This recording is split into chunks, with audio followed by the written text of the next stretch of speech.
How many cups of rice will feed 20 people? How much lamb do I need for 20 people? Tilapia, butterfish, croaker, or Titus?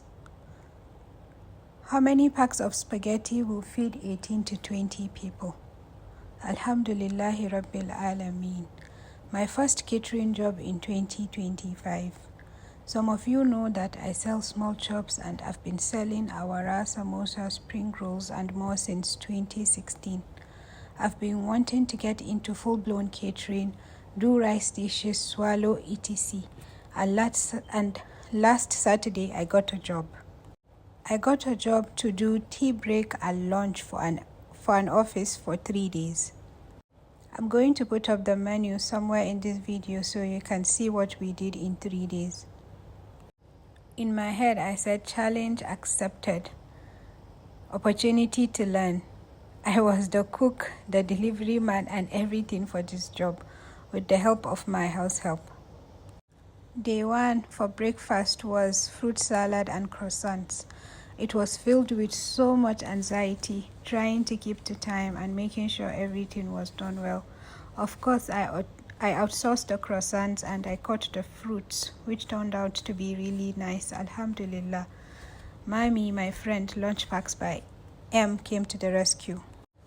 I didn't know the quantity of rice to cook. Mami told me to cook 10 cups of rice since I was cooking for 18 to 20 people. And that turned out well, alhamdulillah. I made Arabian rice and peppered lamb.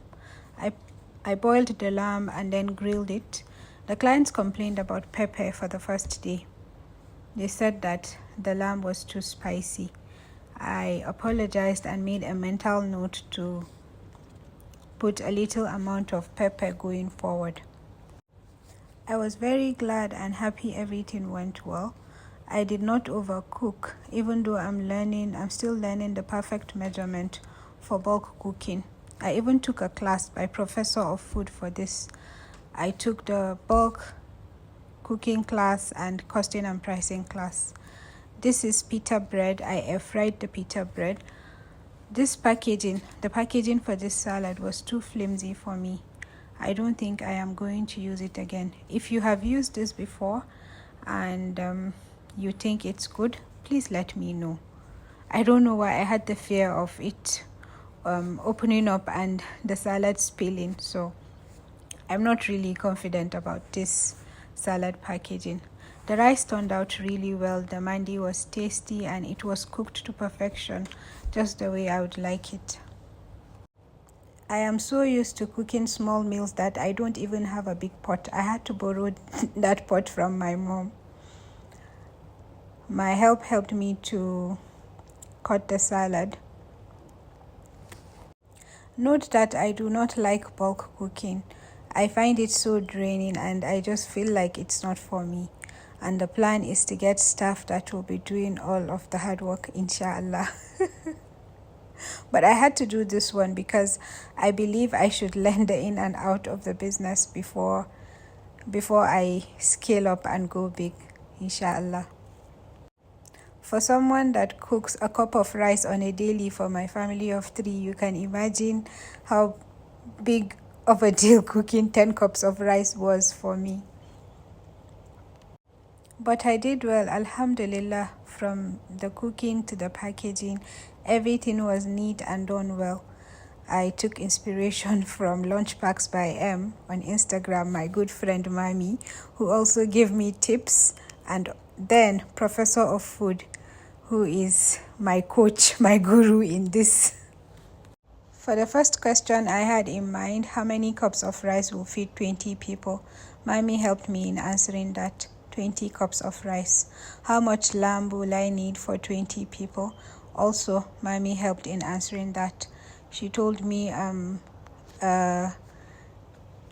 rago. Chinya is like the leg of a ram. I don't know how to translate it, but a chunk of ram meat is sold for about 20,000 in Kano, and I was able to get it for 20,000 too in Garki market. For this job, I did two legs of RAM. Will I call it that? That's 40,000 worth of RAM for this job. And I think it was enough. Each person got about 4 to 5 pieces. This was the leftover I had after serving like 18 plates of rice. I had a pack and some kanzo extra, so which means I did not overcook. Alhamdulillah for that.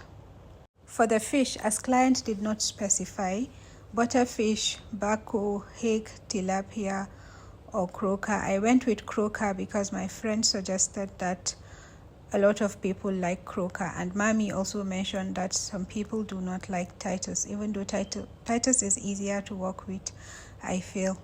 For the number of spaghetti, that is for day 3. Maybe I should leave that till day 3. So this is the rice after it was served, and just enjoy looking at this rice until we get to day 2. Then I'll keep talking. Then I will continue talking.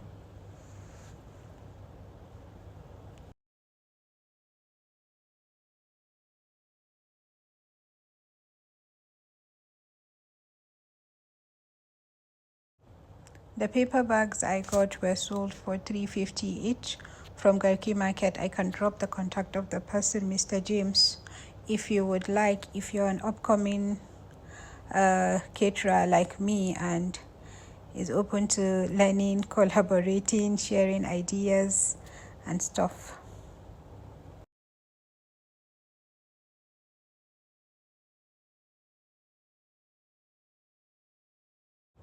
For cutlery, I actually thought that they sell spoon and fork packaged like this with the serviette inside and toothpick, but apparently, I'm not so sure they don't, because Mr. James gave me the idea of buying the nylon separately and then the fork and the knife from him, the serviette too from him, and I came home to package them myself.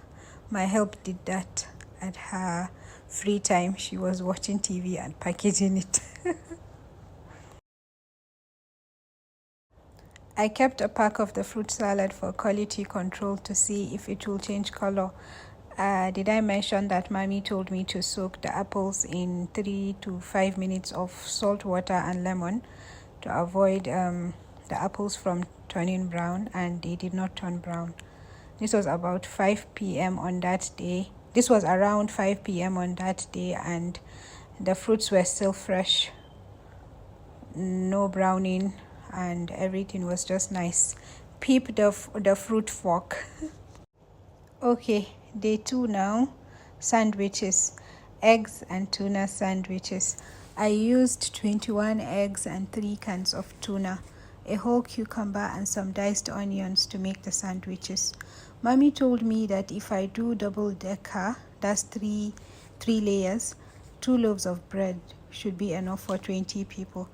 I actually did not listen. Not like I didn't listen, I was just a lazy bum, and I thought to just do a single layer and cut into half to fit in the sandwich container. To my surprise, after cutting the first one into half, it was too big for the sandwich container, so I had to rearrange it into double layers. Thank God I had not finished cutting them. I rearranged it into double layers, and after cutting, it was able to fit into the sandwich container. And chicken and 2 loaves of bread were enough. I got the cake from a popular bakery in Abuja, outsourcing that one too, because I do not know how to bake cupcakes, and I am honestly not interested in learning. Maybe in the future, but for now I would rather buy. And that was how the breakfast of day 2 was done successfully. Cupcakes and sandwiches, eggs and tuna sandwiches. I delivered 2. Note that the office was not far from my house. It was like a 3 minutes drive. Yay. The most challenging part of day 2 was the pasta. I boiled the chicken and I grilled it. Then I put some pepper. I was very careful with the amount of pepper for day 2. After the complaint from day 1, I used a small amount of pepper and a lot of tomato and a lot of tomato base. I was happy with the feedback they gave me on the chicken. It was perfect. The trouble I had was with the pasta. Subhanallah, I suffered so much. The large pan that I used to make my 500 ml jars of pepper sauce was not big enough. I couldn't stir fry the pasta at all. It was meant to be stir fry, but I couldn't stir fry it.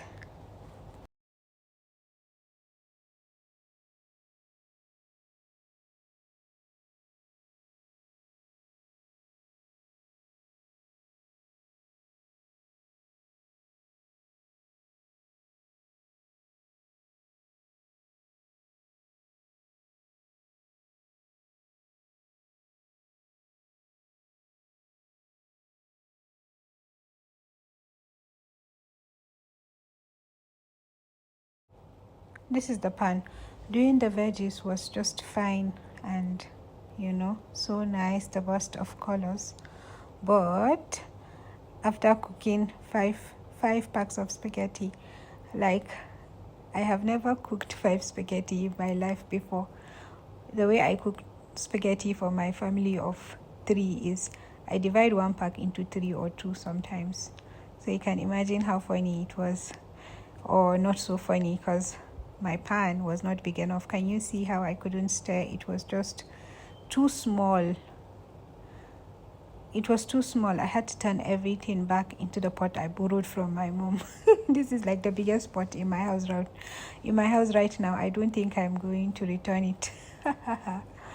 So after turning it here in the biggest pan, I added some stock and I let it simmer a bit, and the pasta was done.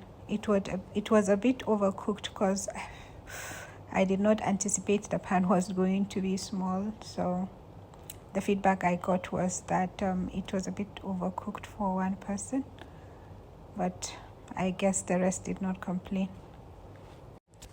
On a normal day, I cook a cup of rice for my family of 3 and even get some leftovers. So automatically what mommy said about cooking 10 cups of rice was correct, since I was able to get the correct packs that I needed with little to no wastage. On 19th of January 2025, I bought a bag of basmati rice, tropical sun basmati rice. I measured it and it gave me 22 cups of rice.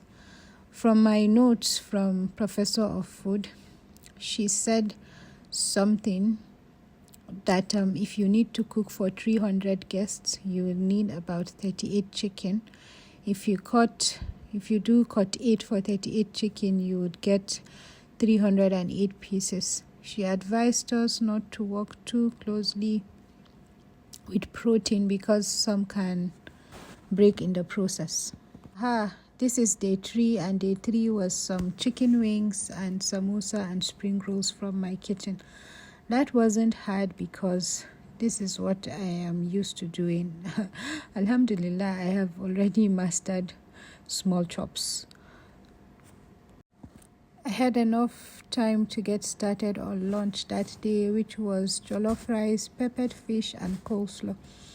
I had my house help cut the cabbage and shred the carrots. Tell me why this girl started grilling the fish when I didn't ask her to. I wanted to grill the fish, and she just put on the oven and she put the fish without informing me. In the end, it turned out a bit dry. It was not bad, but it was not as I would have wanted. I wish she didn't do that karambani for me.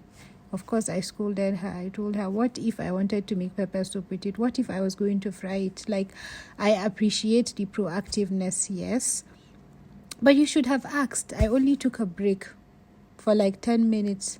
I went out of the kitchen and just this girl decided to get started without me. Then this rice, I have a story about this rice. I remember clearly how I made mandi on the first day. 10 cups of rice to 20 cups of water and everything was fine. Tell me why this jollof rice, 10 cups of rice, to 20 cups of water for this jollof rice looked like the water was too much. It looked like the rice was going to be soggy, and I just had to take some of the water out. You can see it by the side over there. Allah dai ya tsare da an yi faten shinkafa. This is why I don't like cooking in bulk. It would have been a complete disaster, and I don't know what I would have done. I did 20 cups of water to 10 cups of rice, and the water looked too much for the rice. Alhamdulillah, for my instincts, I decided to reduce the amount of water so I could add it if there was a need while it was cooking. Alhamdulillah, alhamdulillah, alhamdulillah. If I had not done that, that rice would have been a total mess. But you can see the rice was cooked well, alhamdulillah. And for the 2 days I made rice, I think I did about 2 to 3 scoops, or we can say 3 scoops, because I really did not have the energy to be measuring the exact scoop. So maybe it's 3 scoops per plate. And that was the fish. There was no complaint about this one. The fish was not too spicy. It was okay. Just that it was a bit dry for me. But they didn't complain. They said it was okay. Alhamdulillah. Yeah. Something again from my notes from Professor of Food. She said if you're working with fish, there could be give or take 17 pieces of fish in a 10 kg pack. It's a rough estimate. If you do medium cuts, you get about 50 pieces. If you do small cuts, you get like 60 pieces. And if you do large, you get 34 pieces. Recommended brands for basmati rice are Golden Sela, Aeroplane, Maharani, and Lalkila. I am open to learning and open to sharing any tips I have. If you have any for me, please do tell. Aside Professor of Food and Lunch Packs by M, there's a school I saw in Kaduna, MH Catering. And also, I have another video coming up. Bye-bye.